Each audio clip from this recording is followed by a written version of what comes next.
6 years back, my sister snatched my millionaire fiancé, the man I was about to Wednesday. Now, at our mother's funeral, she showed up with him, flaunting her diamond ring, and said, "Poor you! Still single at 38. I got the guy, the cash, and the mansion."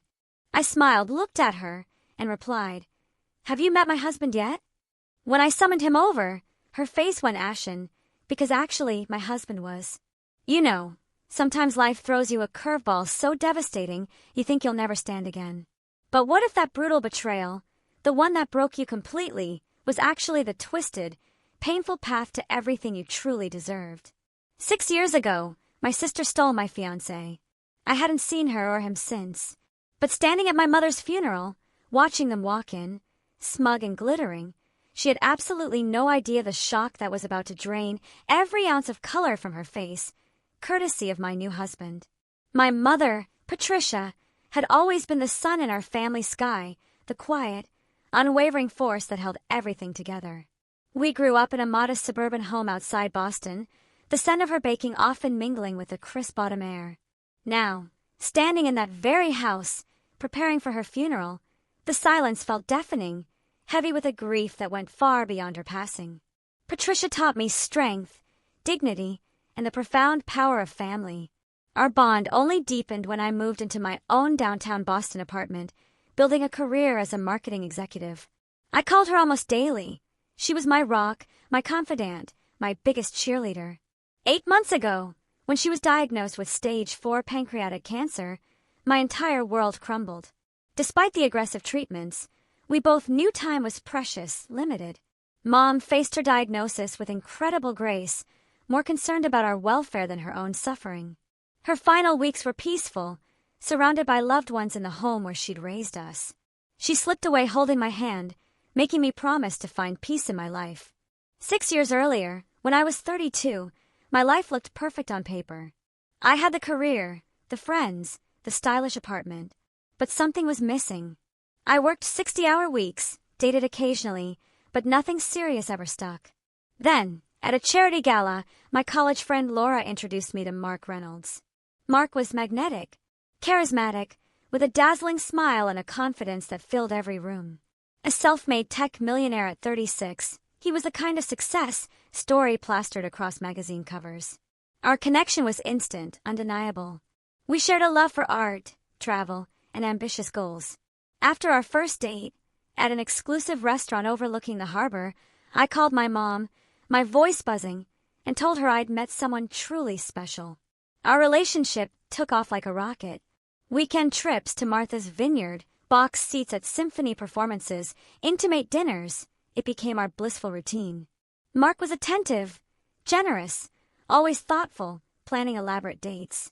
After 18 months, on a private yacht in Boston Harbor, he proposed with a magnificent 5-carat diamond ring. I said yes, without a single moment of hesitation. My parents were over the moon, especially my mother, who immediately began envisioning the perfect wedding.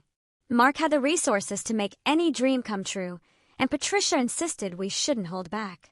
Then there was Brooke, my younger sister, just 2 years my junior. Our relationship had always been complicated. As children, we were inseparable, yet fiercely competitive. Brooke always wanted what I had: toys, friends, attention. If I achieved something, she had to match or exceed it. Mom always tried to keep the peace, ensuring we both felt special. Despite our history, I chose Brooke as my maid of honor. Mom said it would bring us closer, and I wanted so desperately to believe that as adults, we had outgrown childish jealousy. When I introduced Brooke to Mark at a family dinner, she was excessively complimentary. I saw her touch his arm, laugh a little too long at his jokes, but I dismissed it. That's just Brooke being charming, I told myself. Our engagement party was held at my parents' colonial-style home. Brooke helped Mom with decorations, stringing fairy lights and arranging flowers. Throughout the evening, I caught her watching Mark from across the room. But when our eyes met, she quickly flashed me a brilliant smile, raising her glass in my direction. Later that night, as guests were leaving, Mom pulled me aside in the kitchen. "Chloe, dear," she said, carefully arranging leftover appetizers, "I notice Brooke seems quite taken with Mark." "She's just being friendly, Mom," I replied, washing champagne flutes. Besides, she's dating Jason, that pharmaceutical rep. Mom nodded, but her eyes held a flicker of doubt. Just be careful, honey. You know how your sister can get when you have something she admires. I kissed her cheek, reassuring her everything was fine. We're adults now, Mom. Brooke's happy for me. I'm sure of it. How wrong I was. How painfully, devastatingly wrong. 3 months before our wedding, I started noticing subtle shifts in Mark. He began working later, answering texts at odd hours with the excuse of international clients. Our usual Friday date nights were frequently rescheduled due to emergency meetings. When we were together, he seemed distracted, glued to his phone, offering only partial attention to our conversations. More concerning, he started criticizing things he once adored about me. My laugh was suddenly too loud in public. My favorite blue dress, which he'd always loved, now made me look washed out. Even my habit of reading before bed, which he'd found endearing, became annoying because of the light keeping him awake. Meanwhile, Brooke started calling more frequently, always with questions about wedding details. I just want everything to be perfect for my big sister, she chirped. Though Mom was handling most of the planning, Brooke volunteered to help with vendor meetings I couldn't attend due to work. One Thursday evening, Mark and I had dinner at an upscale Italian restaurant. He barely made eye contact, responding to my stories with one-word answers. When his phone buzzed for the 5th time, I reached my limit. Is there something more important happening elsewhere? I asked, trying to keep my voice light, despite the knot tightening in my stomach. Sorry, just work stuff, he muttered, flipping his phone face down. You know how it is before a product launch. Later that week, doing laundry, I noticed an unfamiliar perfume on Mark's collar. It was floral and heavy, nothing like my subtle scent. When I confronted him, he explained he'd been in meetings all day with a potential investor, Rebecca Mills, who apparently wore overpowering perfume and had hugged him goodbye. The explanation seemed plausible.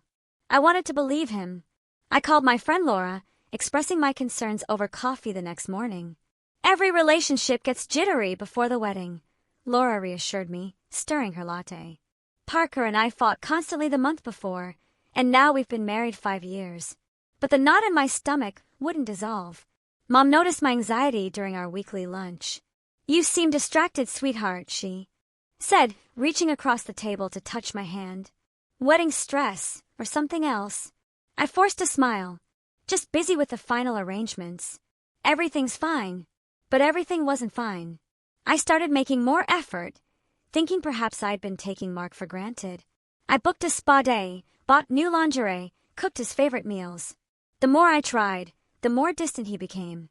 Then came the cake-tasting appointment Mark had been looking forward to for weeks. That morning, he called, claiming an unexpected meeting with investors. Brooke can go with you, he suggested. She knows my preferences anyway. When I hung up, I felt sick. How did my sister know my fiancé's cake preferences better than I did? Still, I accepted her offer to join me. The next day, cleaning Mark's car before a dinner party, I found an earring wedged between the passenger seat and center console. A dangling silver earring with a tiny sapphire that I immediately recognized as Brooke's. She had worn those exact earrings to my engagement party, a gift from our grandmother. When I showed Mark the earring that evening, his face remained perfectly composed. Oh, your sister must have dropped it when I gave her a ride to the florist last week, he said smoothly. She mentioned losing an earring. You never told me you drove Brooke to the florist, I said, my voice barely above a whisper. Didn't I? It must have slipped my mind. It wasn't important.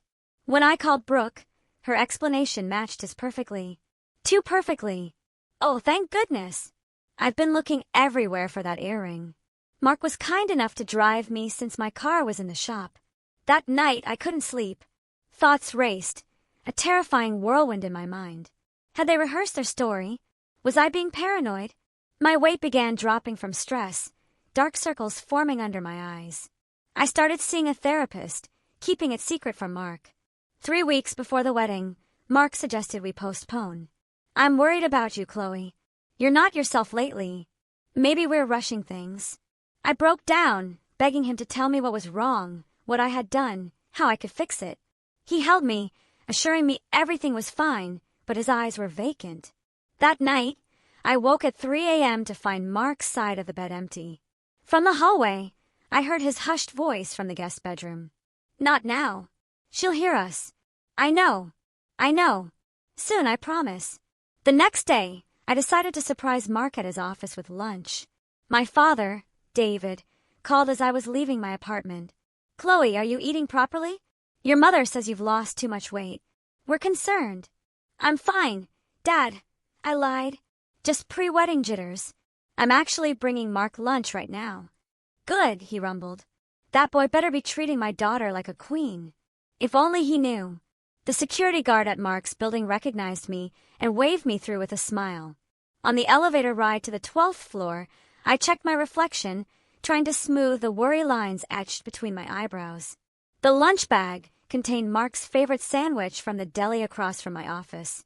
When I reached the reception area, Mark's secretary, Brenda, looked up, her eyes widening with surprise. Chloe, we weren't expecting you today. Her gaze darted to Mark's closed office door, then back to me. Mark is in a meeting right now. That's okay, I said, lifting the lunch bag. I just brought him lunch. I can wait. Brenda stood quickly, blocking my path. Actually, he specifically asked not to be disturbed. Perhaps I could let him know you're here. Something in her nervous manner, her hesitation, triggered a cold dread. Is he alone in there, Brenda? Her silence told me everything. Before she could respond, I walked past her, pushing open Mark's office door. The scene burned into my memory forever. Mark leaning against his desk, his hands on my sister's waist, her arms wrapped around his neck, their lips locked in a passionate kiss. Neither noticed me at first, giving me several excruciating seconds to absorb every horrifying detail. Brooke's skirt pushed up, Mark's tie loosened, the intimate familiarity in their embrace that spoke of countless similar moments.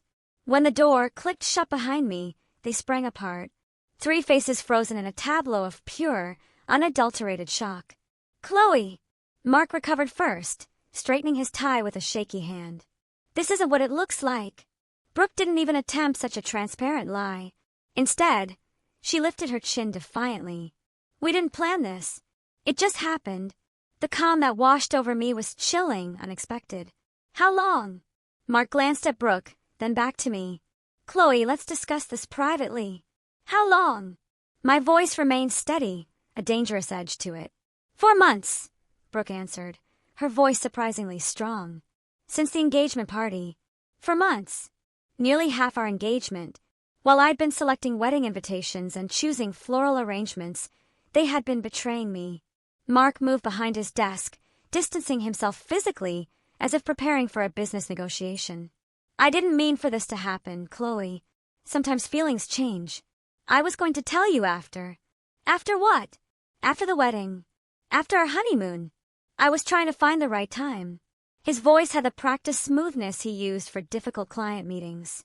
The lunch bag dropped from my hand. I trusted you. Both of you. Brooke at least had the decency to look uncomfortable. It just happened, Becca. We tried to fight it. Don't call me Becca. The childhood nickname felt like another violation. Nothing just happens for 4 months. You made choices. Every secret call. Every lie. Every time you looked me in the eye, knowing what you were doing. Mark pressed the intercom button. Brenda, please come in. Moments later, Brenda appeared, pointedly avoiding my gaze. Please escort Chloe out. She's upset. I'm escorting myself out, I said, my dignity somehow intact despite feeling utterly shattered inside. You deserve each other. In the elevator, the tears finally came. By the time I reached my car, I was struggling to breathe between sobs. The drive home remains a blur. I only remember calling my mother from my apartment, curled on the bathroom floor, unable to form coherent sentences through my crying. Mom and Dad arrived within the hour, using their emergency key, when I couldn't bring myself to open the door. Mom held me while I told them everything. Dad paced the living room, his face growing redder with each detail. I'll kill him, he muttered, hand over his heart. Both of them. David, your blood pressure, Mom warned, though her own face showed equal fury. The next days passed in a haze of pain. Mom helped me call vendors to cancel wedding arrangements, while Dad handled the financial aspects. When I returned the engagement ring to Mark's apartment, leaving it with the doorman, I couldn't bear to see him. I found Brooke had already moved her things in. Most of her clothes were there, family photos arranged on shelves that once held mine. Mark's email about dividing our shared assets was coldly efficient, mentioning that Brooke had helped him catalog my remaining belongings. The betrayal ran deeper than I initially realized. Through mutual friends, I learned they had been meeting secretly whenever I worked late or traveled for business. Brooke had pursued him deliberately. Interview went surprisingly well, my desperation for change, perhaps, reading as enthusiasm. 2 weeks later, I received the offer. Mom helped me pack my apartment, carefully wrapping photos and mementos in tissue paper. As we sorted through my belongings, deciding what to keep and what to donate, she broached the subject that hung between us. "Will you ever consider forgiving Brooke?" she asked softly, sealing a box with packing tape. I continued folding sweaters without looking up. "I don't know, Mom. Not now. Maybe not ever. Forgiveness isn't about them deserving it," she said, her voice gentle. "It's about freeing yourself. I am freeing myself. I'm moving to Chicago." Mom sat beside me on the bed, taking my hands in hers. "Running away isn't the same as healing, sweetheart." Tears filled my eyes. "I need space to even begin to heal. Can you understand that?" She nodded, pulling me into a tight hug. "Promise you'll call. Promise you won't shut us out completely." "I promise." Saying goodbye to my parents was harder than I anticipated. Dad held me longer than usual, his voice gruff with emotion. "You show them, kiddo. Build a life so good they'll choke on their regret." My first weeks in Chicago were lonely and doubt-filled. My studio apartment felt sterile and unfamiliar. I worked long hours to avoid going home to empty rooms, eating takeout at my desk, falling into bed exhausted each night. Then came the news that twisted the knife deeper. Mom called one Sunday morning, her voice cautious. "Chloe, I feel you should hear this from me rather than social media. Brooke and Mark got married yesterday."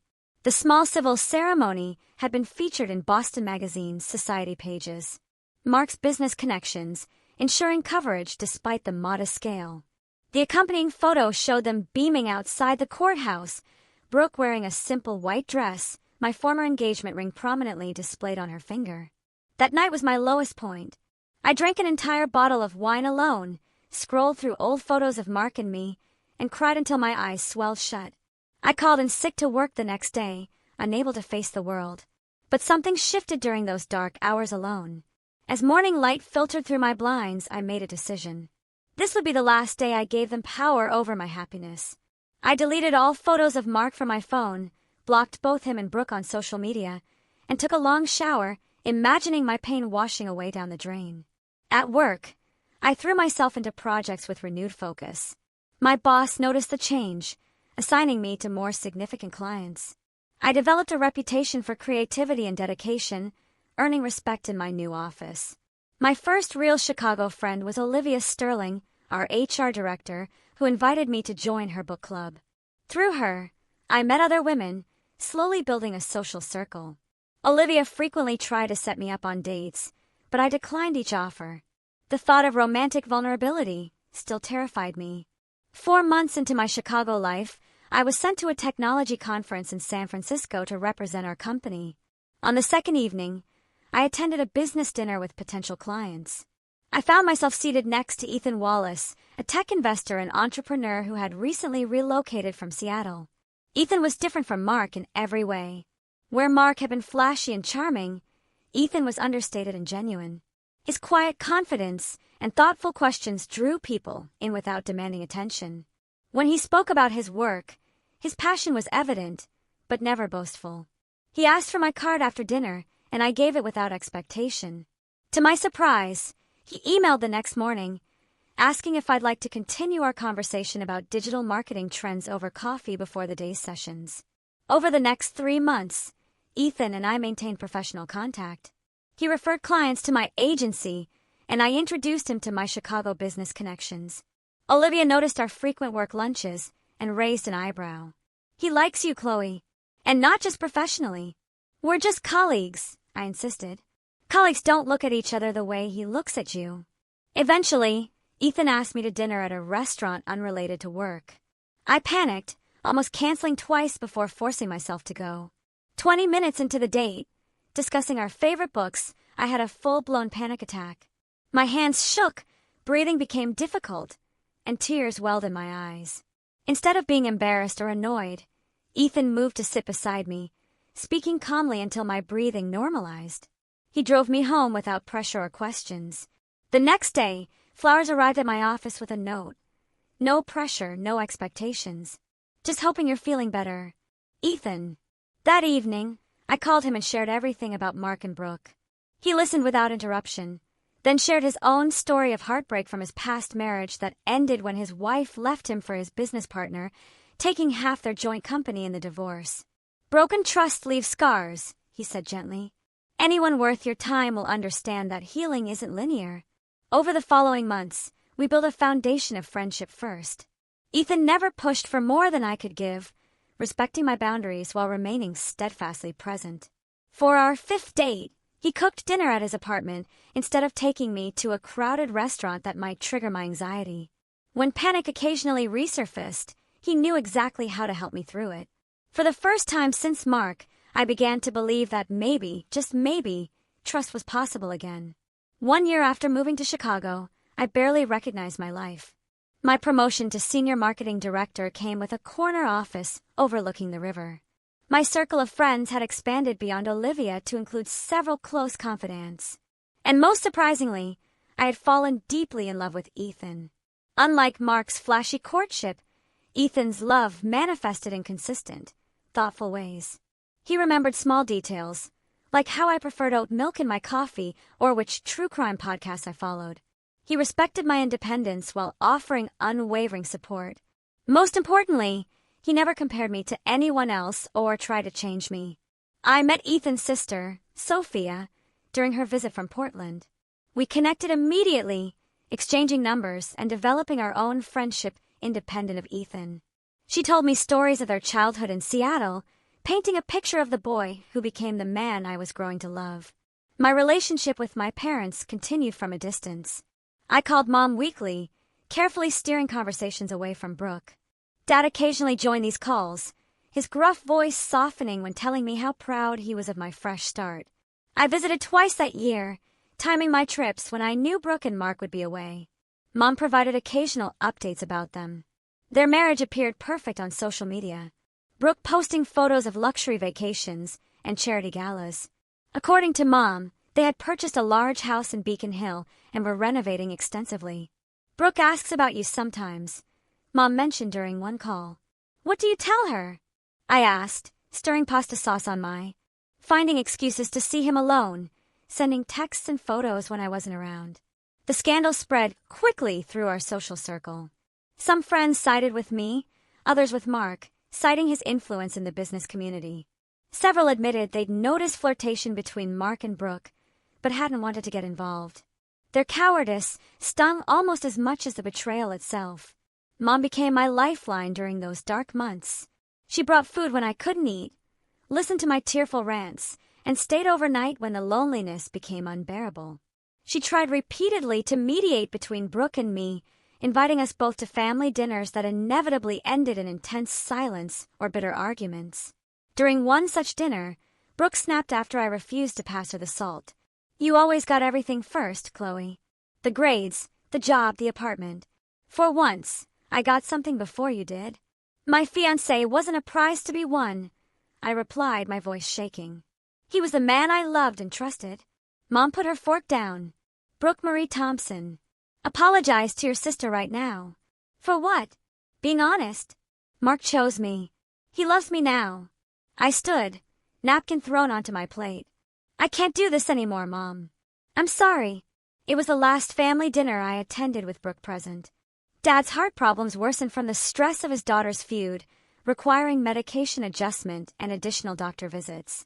Mom aged years and months, the lines around her eyes deepening as she tried desperately to hold her family together. 6 months after discovering Mark and Brooke's betrayal, I hit rock bottom.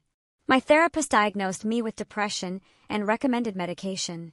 Work suffered as I struggled to focus, eventually losing a major client after a disastrous presentation where I broke down crying. My boss suggested a leave of absence, But I knew staying in Boston, where memories lurked around every corner, would only prolong my suffering. When a marketing director position opened in our Chicago branch, I applied immediately. The stove. That you're doing well, that you're building a new life. Does she ever express regret? Mom sighed in her familiar way. She gets quiet when your name comes up.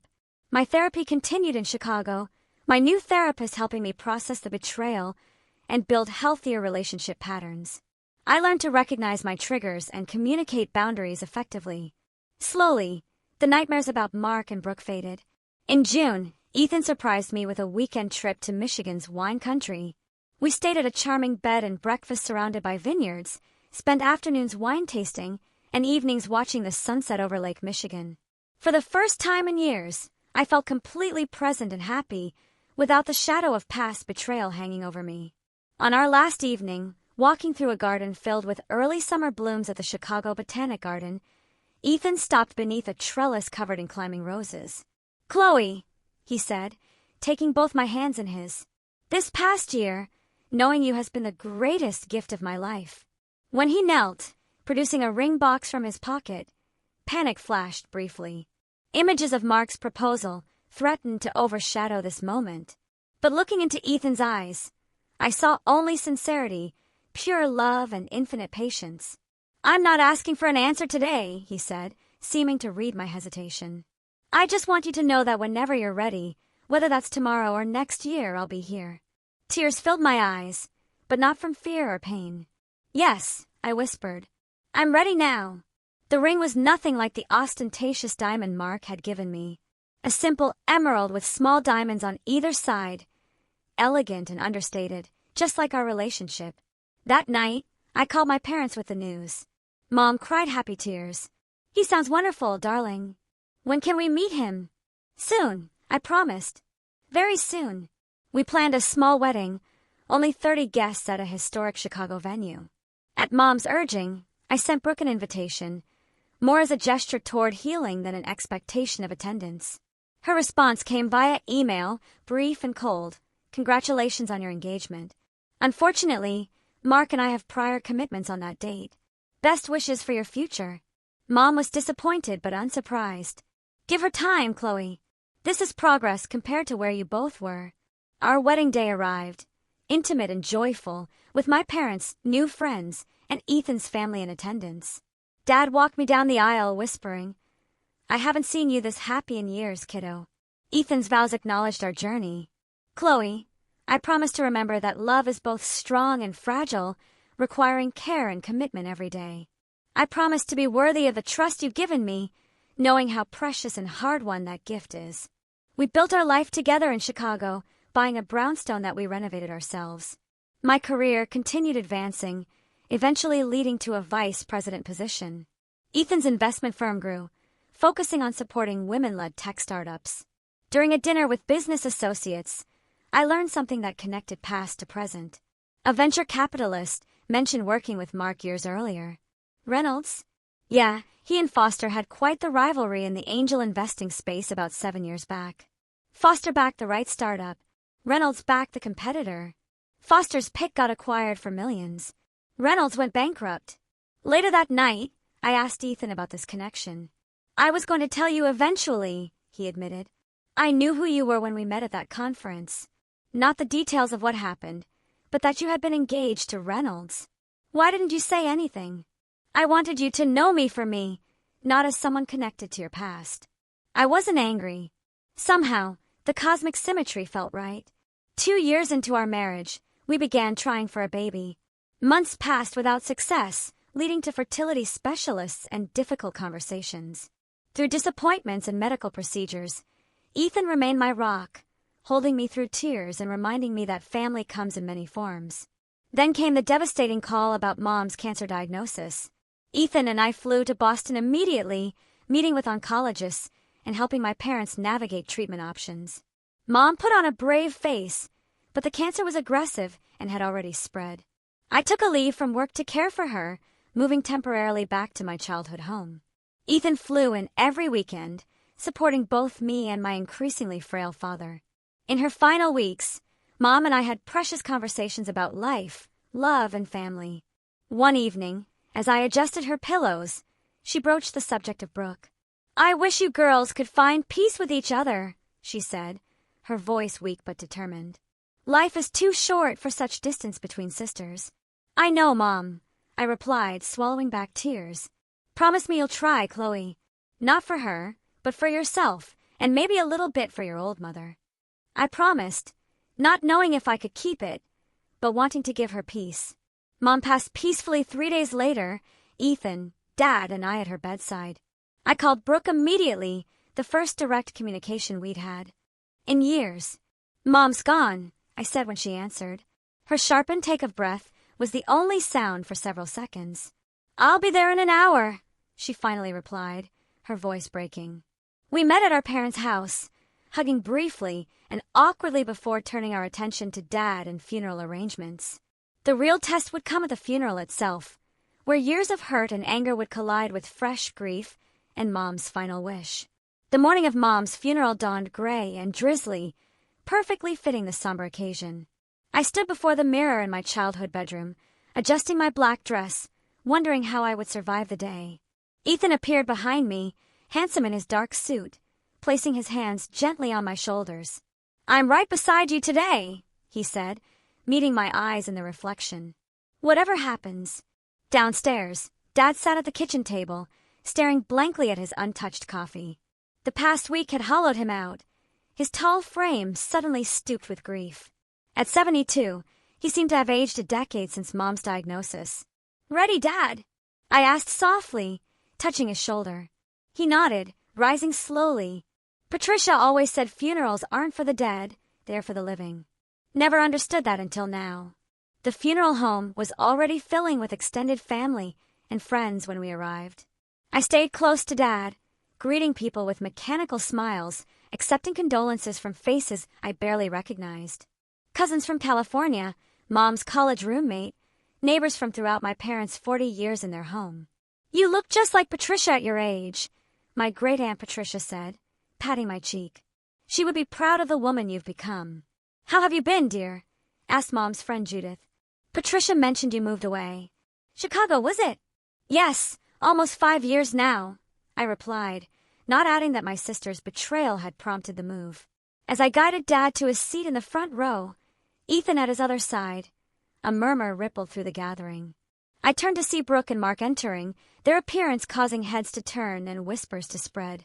Brooke wore an expensive black dress that highlighted her slender figure, diamond earrings catching the light.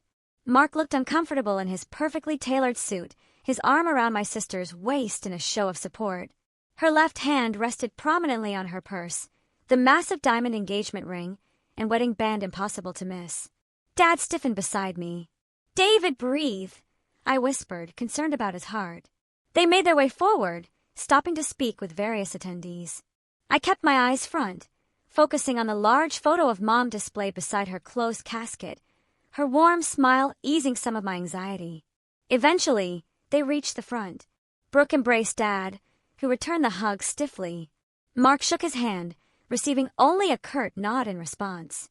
"Chloe," Brooke said, turning to me with an expression I couldn't quite read. "It's been a long time." "Yes," I replied simply, not trusting myself with more words. Mark nodded awkwardly. "Sorry for your loss." Ethan had stepped away to speak with the funeral director, leaving me momentarily alone with them. Brooke seized the opportunity. "I need to speak with you privately," she said, gesturing toward a side room. Against my better judgment, I followed her, wanting to avoid a scene at Mom's funeral. The small room contained only a few chairs and a box of tissues, clearly designated for mourners needing private moments. Brooke closed the door behind us. Up close, I noticed fine lines around her eyes that her expensive makeup couldn't quite conceal. "You look thin," she remarked, her gaze assessing me critically. "Grief does that," I replied flatly. She fiddled with her ring, twisting it around her finger. "Mark and I bought a summer house on Cape Cod last month. 8 bedrooms, private beach access." I remained silent, wondering why she felt compelled to share this. "We're considering starting a family soon," she continued. "Mark's company just acquired 2 startups, and we're renovating the 3rd floor for a nursery." "Congratulations," I said, my voice devoid of emotion. Is there something specific you wanted to discuss about the funeral arrangements? Her smile turned sharp, almost predatory. I just thought you might want to know how well we're doing. Poor you, still alone at 38. I got the man, the money, and the mansion. The familiar pain flared briefly, then surprisingly, it subsided. 6 years ago, her words would have devastated me. Today, they seemed pathetic and desperate. I smiled genuinely. Have you met my husband yet? Her expression faltered. Husband? Ethan. I called, opening the door to find him waiting nearby. Come meet my sister. As Ethan entered the room, Mark appeared behind him, clearly having been watching our interaction. When the men made eye contact, Mark's face drained of color. Foster, he said, his confident demeanor cracking. Reynolds. Ethan's tone remained professional but cool. It's been what, 7 years? Not since Macintosh acquired Initech instead of your client CompuServe, right? Mark swallowed visibly. You two are married? 2 wonderful years now, I confirmed, slipping my hand into Ethan's. Ethan Wallace, Brooke repeated slowly, as if tasting the name. As in Foster Investments? The same, Ethan replied. Chloe and I met at a tech conference in San Francisco. Mark attempted to recover his composure. Foster, we should catch up sometime. I've been meaning to reach out about potential collaborations. My schedule's quite full, Ethan replied pleasantly but firmly. But you can contact my office if you'd like. The funeral director appeared, informing us the service was about to begin. As we returned to the main room, whispers followed us, the connection between Ethan and Mark clearly known in business circles. We had just taken our seats when Dad clutched his chest, his face contorting in pain. Dad! I cried as Ethan immediately called for help. We moved Dad to a private room, the funeral temporarily delayed. A doctor among the attendees examined him, determining it was likely stress and not another heart attack. Brooke followed us, genuine concern on her face. Is he okay? Should we call an ambulance? Her voice shook slightly. The doctor says he's stable, I replied, surprised by her sincerity, just overwhelmed. For 20 tense minutes, we sat together in awkward silence, united only by concern for our father. When he insisted on proceeding with the service, we returned to the main room, the brief crisis creating an unexpected truce. The funeral itself was beautiful and heartbreaking. I delivered a eulogy highlighting Mom's kindness, strength, and unwavering love for her family. When Brooke rose to speak after me, she faltered after only a few sentences, tears overwhelming her. Without thinking, I moved to her side, placing a supportive hand on her back. It's okay, I whispered. Take your time. She gathered herself, completing her tribute to our mother with stories from our childhood that brought both tears and gentle laughter from the attendees. At the cemetery, rain fell softly as we laid Mom to rest. I noticed Mark standing apart from the main group, checking his watch. Repeatedly, Brooke remained by Dad's side, her earlier bravado replaced by genuine grief. The reception at my parents' house was crowded with well-wishers bringing casseroles and sharing memories. Mark drank heavily, his discomfort evident as several business associates engaged Ethan in animated conversation. I overheard fragments about Mark's company struggling with recent acquisitions and wondered if Brooke's boasting had been covering financial troubles. Throughout the day, I maintained the dignity Mom would have expected, focusing on supporting Dad and honoring her memory rather than dwelling on old wounds. As guests began departing, I caught Brooke watching me from across the room, her expression unreadable but somehow softer than before. The day after the funeral, Ethan needed to return to Chicago for an important board meeting. Are you sure you'll be okay if I go? He asked, packing his overnight bag. I can reschedule. Dad needs help sorting through Mom's things, I explained. I should stay a few more days. I'll be fine. After seeing Ethan off at the airport, I returned to my parents' house to find Dad sitting in Mom's garden, a photo album open on his lap. She labeled everything, he said, showing me Mom's neat handwriting beneath each photo. Said, someday we'd appreciate knowing who was who. That afternoon, I began the painful task of sorting through Mom's closet. Each dress held memories. The blue one from my college graduation, the floral print she wore to Sunday brunches, the elegant gray she'd chosen for my engagement party. I found myself talking to her as I worked, telling her about my life in Chicago, my work, my happiness with Ethan. In her bedside drawer, I discovered a journal bound in soft leather. Inside, Mom had written periodic entries over the past decade. Many mentioned her daughters, her hopes for our reconciliation, her sadness at the rift between us. The final entry, dated just 2 weeks before her death, read, "My greatest regret is leaving with my girls still estranged. Patricia always fixed things, but I couldn't fix this. I pray they find their way back to each other somehow." The doorbell rang as I wiped away tears. Through the front window, I saw Brooke standing alone on the porch. No sign of Mark's car in the driveway. Dad had gone to his brother's house for dinner, leaving me to face my sister alone. I opened the door, uncertain what to expect. "Hi," she said simply. "Can I come in?" In the kitchen, I made coffee while Brooke sat silently at the table. She looked different without Mark beside her, smaller somehow, less artificially composed. "Where's Mark?" I finally asked, placing a mug before her. "At home. He doesn't know I'm here." She wrapped her hands around the mug, but didn't drink. I told him I needed space after the funeral. The silence stretched between us. Years of unspoken words, creating an almost physical barrier. "I'm sorry about yesterday," she finally said. "What I said in that room at the funeral home, it was cruel and completely inappropriate." I nodded, acknowledging her apology without immediately accepting it. "I saw Mom's journal," she continued. "Dad showed it to me last night. Her last wish was for us to reconcile." "I found it too," I replied. "But reconciliation requires more than just proximity, Brooke. It needs honesty." She looked up, tears filling her eyes. "You want honesty? Here's honesty." The dam broke then, words pouring out between sobs. Mark had changed shortly after their wedding, becoming controlling and critical. His business had been struggling for years, each new acquisition an attempt to save a sinking ship. The houses, the cars, the vacations were all leveraged on mounting debt.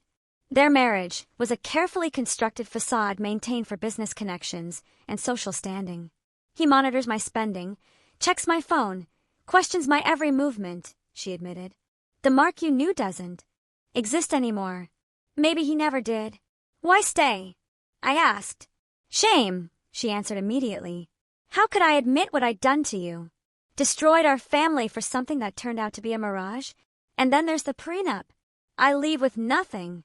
I pushed Mom's journal across the table. "Read the rest of her entries." As Brooke read, fresh tears flowed. She looked up eventually, face raw with emotion. She knew. She saw through everything. "Mom always did," I agreed. "I've hated myself for years," Brooke whispered. "Every time Mom mentioned you, every accomplishment of yours she proudly shared, I felt the weight of what I'd done. I'm planning to leave him, Chloe. I've been secretly consulting a lawyer. My feelings were complicated, vindication mixed with unexpected compassion. The sister who had caused me such pain was suffering consequences I wouldn't have wished on anyone. I don't expect forgiveness," she continued. "I don't deserve it, but I needed you to know the truth before I blow up my life again." We spent the next hours looking through Mom's belongings together, sharing memories both painful and precious. Brooke recalled Mom teaching us to bake cookies, how she never mixed the separate batches because I liked chocolate chip and Brooke preferred sugar cookies. "Remember how she used to leave notes in our lunchboxes?" Brooke asked, smiling through tears. "Different messages every day," I nodded. She never repeated one. We weren't instantly healed, the wounds too deep for immediate closure. But as the evening fell, something had shifted between us. Mom's love creating a fragile bridge across years of hurt. "What will you do?" I asked as Brooke prepared to leave. "File for divorce when my lawyer says the timing is right. Rent a small apartment. Start over." She paused at the door. "What about you? Will you go back to Chicago?" "Yes, my life is there now with Ethan." "You seem happy," she said, a statement rather than a question. "I am truly happy. I'm glad. One of us should be." We hugged briefly, awkwardly, before she left. It wasn't forgiveness, not yet, but it was a beginning. Back in Chicago, I settled into life with Ethan, our brownstone, and my rewarding career. 6 months after Mom's funeral, I discovered I was pregnant. After years of trying, The joy was profound. It was tempered with sadness that Mom wouldn't meet her grandchild, but I felt her presence in quiet moments. Brooke and I maintained cautious contact through occasional phone calls. She had filed for divorce and moved into a modest apartment, finding work at a small marketing firm. The gossip and judgment she faced in Boston social circles was difficult, but she seemed determined to rebuild authentically. The path that led me here was never one I would have chosen. Losing Mark had seemed like the end of my world, but it had actually been the beginning of a far better one. With Ethan, I found not just love, but true partnership, profound respect, and unwavering support. His success never overshadowed mine but complemented it, each of us growing stronger together. Mom had been right about forgiveness being for ourselves rather than others. The weight of anger and resentment had lifted gradually, allowing me to see my past with clarity and my future with hope. The scars remained, but they no longer defined me. As I sat in our nursery, Ethan painting the walls a soft green, I thought about the lessons I would someday share with our child. How loss can lead to finding. How endings create space for beginnings. How the hardest moments often direct us toward our truest path. My life had become richer and more authentic than I could have imagined during those dark days 6 years ago. Not despite the betrayal, but because of how it forced me to rebuild with greater wisdom and intention. Have you ever experienced a painful loss or betrayal that, in the end, led you to something unexpectedly better? I'd really love to hear your stories in the comments below. And if this journey resonated with you, please consider hitting that like button and subscribing. It means the world, and it helps me know these stories matter. Thanks for listening, and remember, sometimes the most difficult chapters truly do lead to the most beautiful endings.